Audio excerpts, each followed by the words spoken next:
in Congress, July the 4th, 1776. The unanimous declaration of the 13 United States of America. When in the course of human events it becomes necessary for one people to dissolve the political bands which have connected them with another, and to assume among the powers of the earth the separate and equal station to which the laws of nature and nature's God entitle them, a decent respect to the opinions of mankind requires that they should declare the causes which impel them to separation. We hold these truths to be self-evident, that all men are created equal, that they are endowed by their Creator with certain unalienable rights, that among these are life, liberty, and the pursuit of happiness. That to secure these rights, governments are instituted among men, deriving their just powers from the consent of the governed. That whenever any form of government becomes destructive of these ends, it is the right of the people to alter or to abolish it, and to institute new government, laying its foundation on such principles and organizing its powers in such form as to them shall seem most likely to affect their safety and happiness. Prudence, indeed, will dictate that governments long established should not be changed for light and transient causes, and accordingly all experience hath shown that mankind are more disposed to suffer while evils are sufferable, than to right themselves by abolishing the forms to which they are accustomed. But when a long train of abuses and usurpations, pursuing invariably the same object, evinces a design to reduce them under absolute despotism, it is their right, it is their duty to throw off such government and to provide new guards for their future security. Such has been the patient sufferance of these colonies, and such is now the necessity which constrains them to alter their former systems of government. The history of the present King of Great Britain is a history of repeated injuries and usurpations, all having in direct object the establishment of an absolute tyranny over these states. To prove this, let facts be submitted to a candid world. He has refused his assent to laws the most wholesome and necessary for the public good. He has forbidden his governors to pass laws of immediate and pressing importance unless suspended in their operation till his assent should be obtained, and when so suspended he has utterly neglected to attend to them. He has refused to pass other laws for the accommodation of large districts of people, unless those people would relinquish the right of representation in the legislature, a right inestimable to them and formidable to tyrants only. He has called together legislative bodies at places unusual, uncomfortable, and distant from the depository of their public records, for the sole purpose of fatiguing them into compliance with his measures. He has dissolved representative houses repeatedly for opposing with manly firmness his invasions on the rights of the people. He has refused for a long time after such dissolutions to cause others to be elected, whereby the legislative powers, incapable of annihilation, have returned to the people at large for their exercise, the state remaining in the meantime exposed to all the dangers of invasion from without and convulsions within.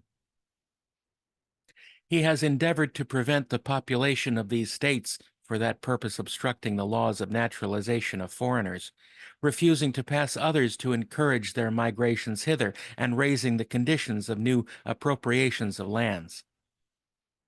He has obstructed the administration of justice by refusing his assent to laws for establishing judiciary powers. He has made judges dependent on his will alone for the tenure of their offices and the amount and payment of their salaries. He has erected a multitude of new offices and sent hither swarms of officers to harass our people and eat out their substance. He has kept among us in times of peace standing armies without the consent of our legislatures. He has effected to render the military independent of and superior to the civil power. He has combined with others to subject us to a jurisdiction foreign to our Constitution and unacknowledged by our laws, giving his assent to their acts of pretended legislation. For quartering large bodies of armed troops among us, for protecting them by mock trial from punishment for any murders which they should commit on the inhabitants of these states, for cutting off our trade with all parts of the world, for imposing taxes on us without our consent, for depriving us in many cases of the benefits of trial by jury, for transporting us beyond seas to be tried for pretended offenses, for abolishing the free system of English laws in a neighboring province, establishing therein an arbitrary government and enlarging its boundaries so as to render it at once an example and fit instrument for introducing the same absolute rule in these colonies, for taking away our charters, abolishing our most valuable laws, and altering fundamentally the forms of our governments, for suspending our own legislatures and declaring themselves invested with power to legislate for us in all cases whatsoever. He has abdicated government here by declaring us out of his protection and waging war against us. He has plundered our seas, ravaged our coasts, burnt our towns, and destroyed the lives of our people. He is, at this time, transporting large armies of foreign mercenaries to complete the works of death, desolation, and tyranny already begun with circumstances of cruelty and perfidy scarcely paralleled in the most barbarous ages and totally unworthy the head of a civilized nation. He has constrained our fellow citizens taken captive on the high seas to bear arms against their country, to become the executioners of their friends and brethren, or to fall themselves by their hands. He has excited domestic insurrections among us and has endeavored to bring on the inhabitants of our frontiers, the merciless Indian savages whose known rule of warfare is an undistinguished destruction of all ages, sexes, and conditions. In every stage of these oppressions, we have petitioned for redress in the most humble terms. Our repeated petitions have been answered only by repeated injury. A prince whose character is thus marked by every act which may define a tyrant is unfit to be the ruler of a free people. Nor have we been wanting in attentions to our British brethren. We have warned them from time to time of attempts by their legislature to extend an unwarrantable jurisdiction over us. We have reminded them of the circumstances of our emigration and settlement there. We have appealed to their native justice and magnanimity, and we have conjured them by the ties of our common kindred to disavow these usurpations, which would inevitably interrupt our connections and correspondence. They, too, have been deaf to the voice of justice and consanguinity.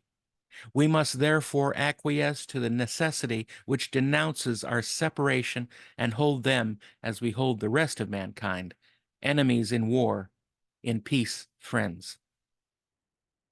We therefore, the representatives of the United States of America, in General Congress, assembled, appealing to the Supreme Judge of the world for the rectitude of our intentions, do, in the name and by the authority of the good people of these colonies, solemnly publish and declare that these united colonies are, and of right ought to be, free and independent states, that they are absolved from all allegiance to the British Crown, and that all political connection between them and the state of Great Britain is and ought to be totally dissolved, and that as free and independent states, they have full power to levy war, conclude peace, contract alliances, establish commerce, and do all other acts and things which independent states may of right do.